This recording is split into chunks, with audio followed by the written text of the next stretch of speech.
The Poem of the Man God, the second year of the public life.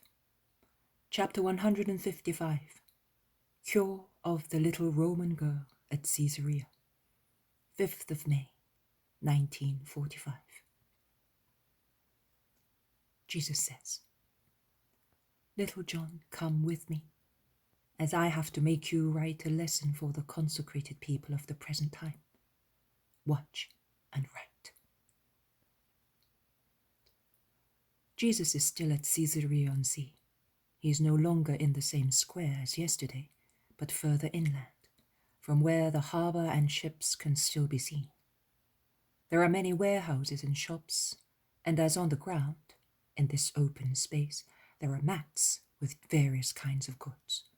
I realize that it is near the marketplace, which was perhaps located near the harbour and warehouses, for the convenience of seamen and of the people buying goods brought by sea. There is a lot of shouting and bustling among the people. Jesus, with Simon and his cousins, is waiting for the others who are buying the food that is needed.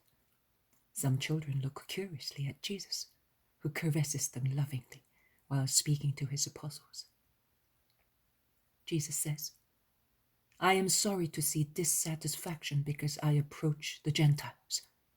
But I can but do what I must do, and be good to everybody. At least you three and John must endeavour to be good.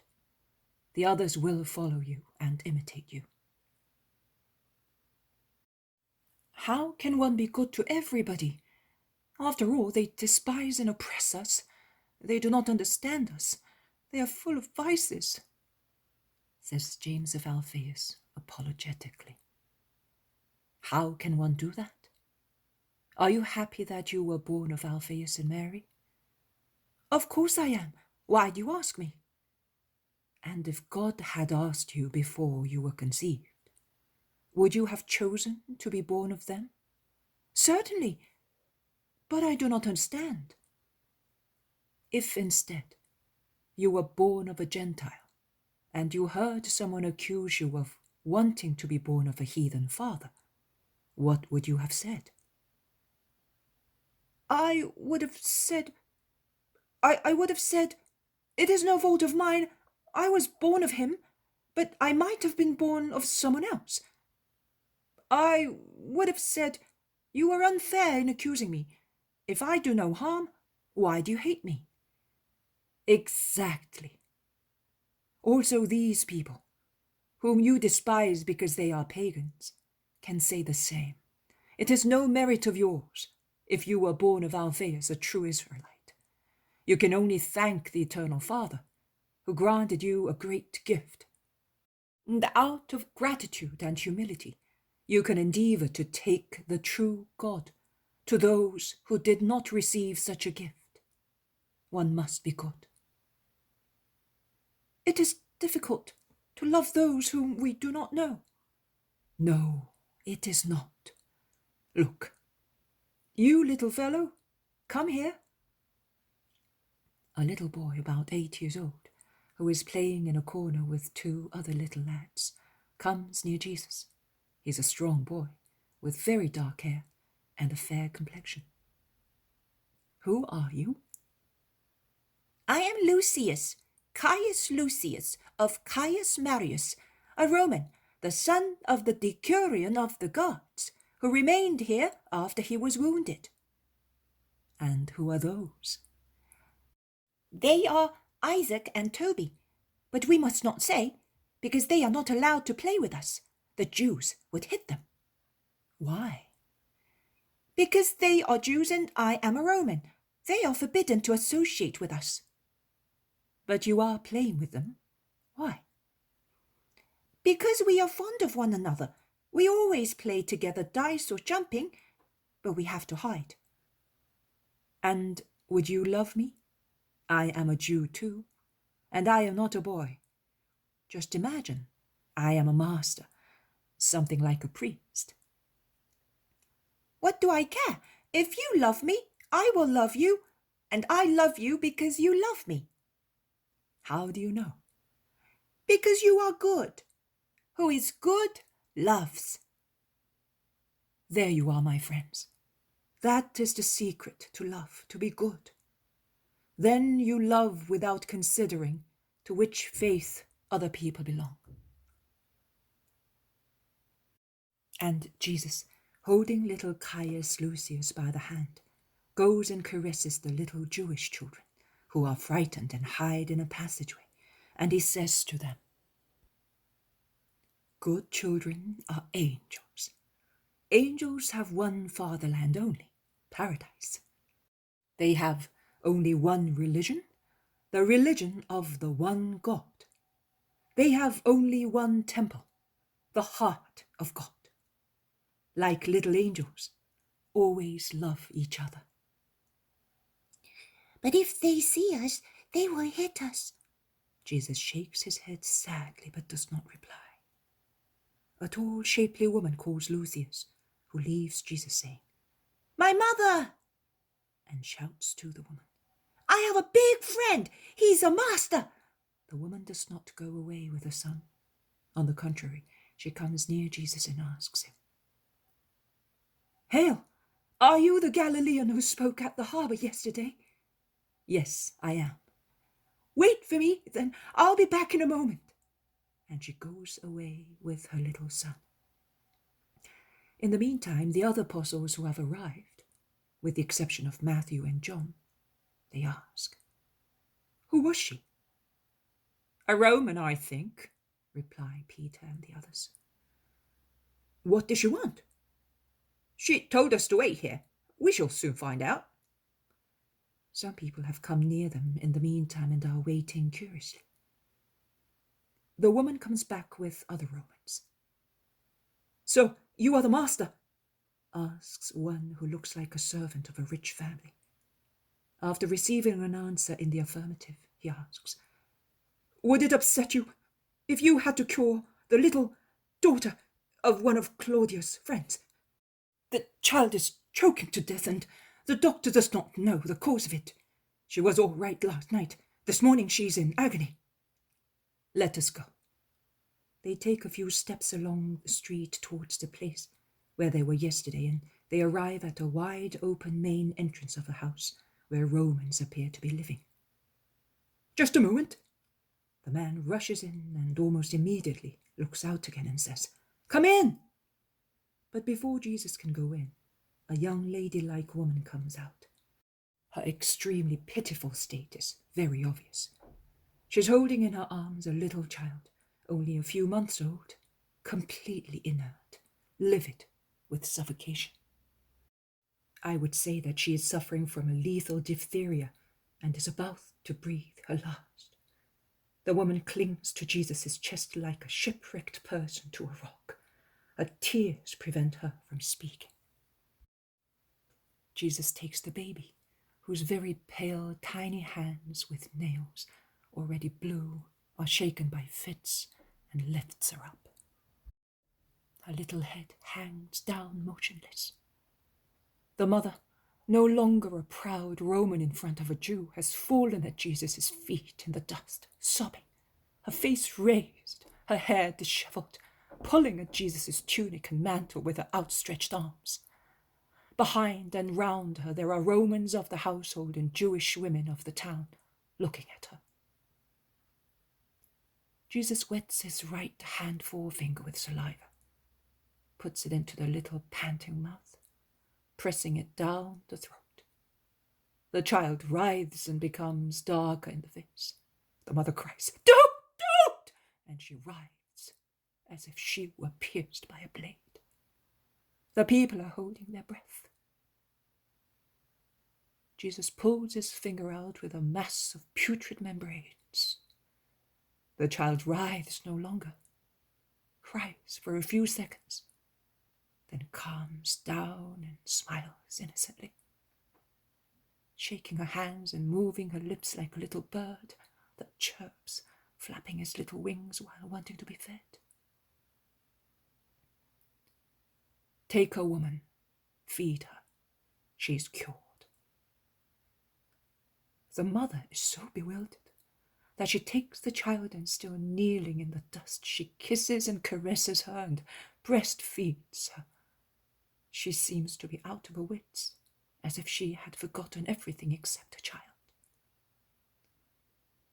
A Roman asks Jesus, "How did you do that?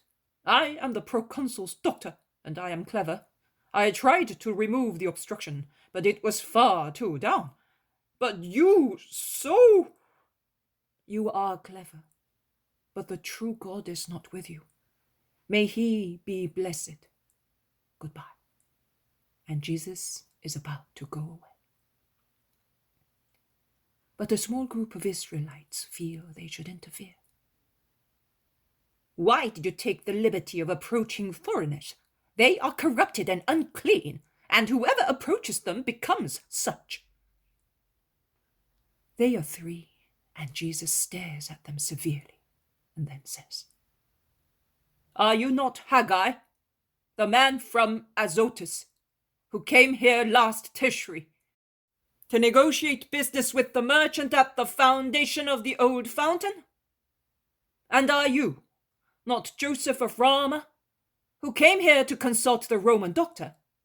And you know, as well as I do, why. So, do you feel unclean? A doctor is never a stranger. He cures bodies, and all bodies are alike. And souls are even more so. After all, what did I cure? The innocent body of a child, and by doing so, I hope to cure the souls of strangers, which are not innocent. Therefore, both as a doctor and as the Messiah, I can approach anybody." "No, you cannot." "No, Haggai. And why do you deal with the Roman merchant?" "I only approach him through goods and money." "And as you do not touch his body, but only what was touched by his hands, you do not think that you are contaminated. Oh, how blind and cruel you all are. Listen, everybody. In the very book of the prophet, whose name this man bears, it is written, 'Ask the priests this question on the law.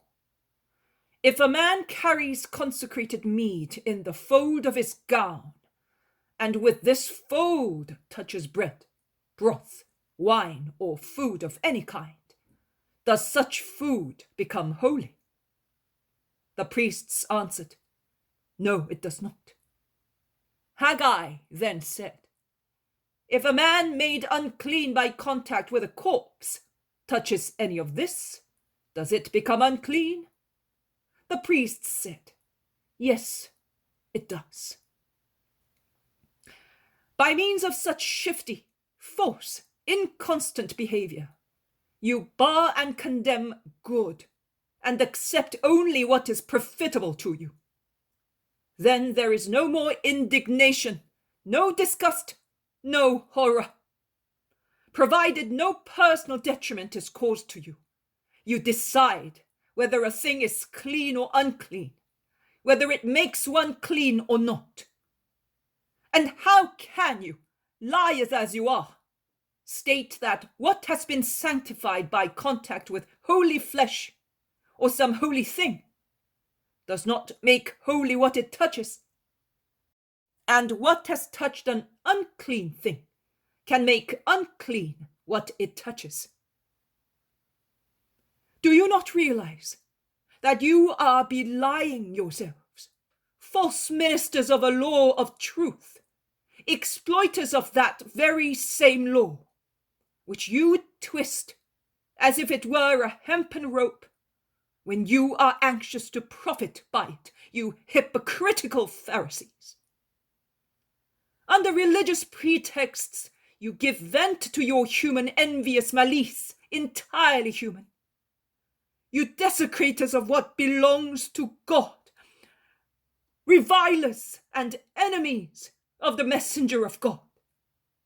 I solemnly tell you that every action, every conclusion, every movement of yours is motivated by a complex, shrewd mechanism, where the wheels, springs, weights and rods are your selfishness, your passions, your insincerity, your hatred, your anxiety to overwhelm people, your envy. Shame! Greedy, trembling, spiteful, you live in the supercilious fear of being overcome by someone who may not belong to your own caste. You thus deserve to be like the one who frightens and irritates you. As Haggai says, of a heap of 20 measures, you make one of 10, and of 50 barrels, you make 20. And you pocket all the difference, whereas to set an example to men, and for the love to be given to God, you should add something of your own to the heap of the measures, and to the number of the barrels, for the benefit of those who are hungry instead of taking it away. You thus deserve to be made barren by a burning wind and by rust and hailstones in all the deeds of your hands. Who are those amongst you who come to me? Those whom you consider dung and filth, who are so ignorant that they do not even know that there is a true God.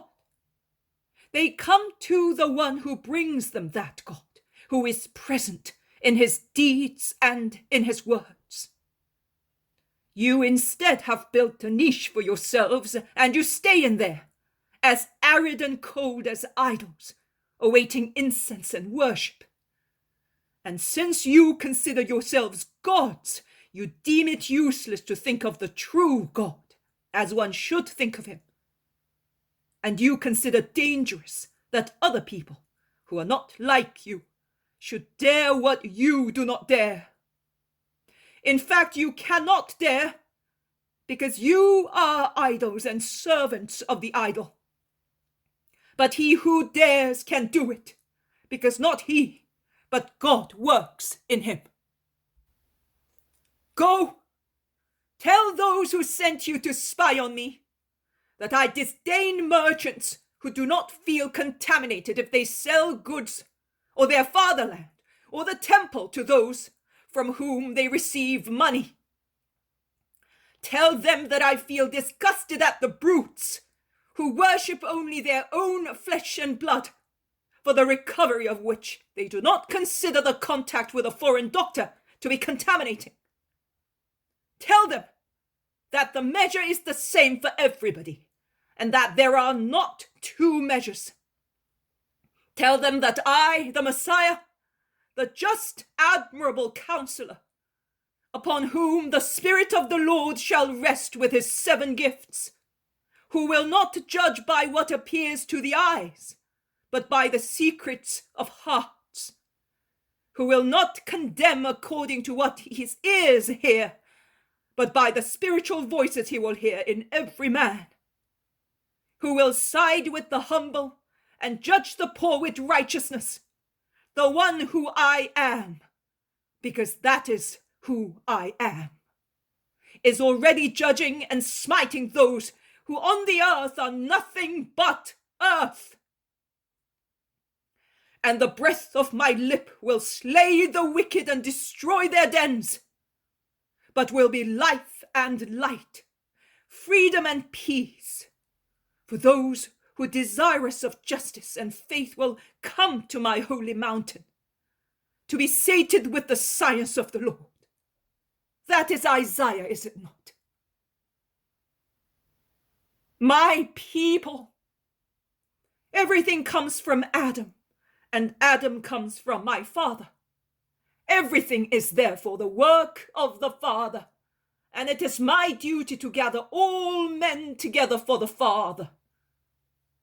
And I bring them to you, O holy, eternal, almighty Father. I shall lead the stray children back to you, after gathering them together by means of loving words, under my pastoral rod, which is like the one Moses raised against the deadly snakes, that you may have your kingdom and your people.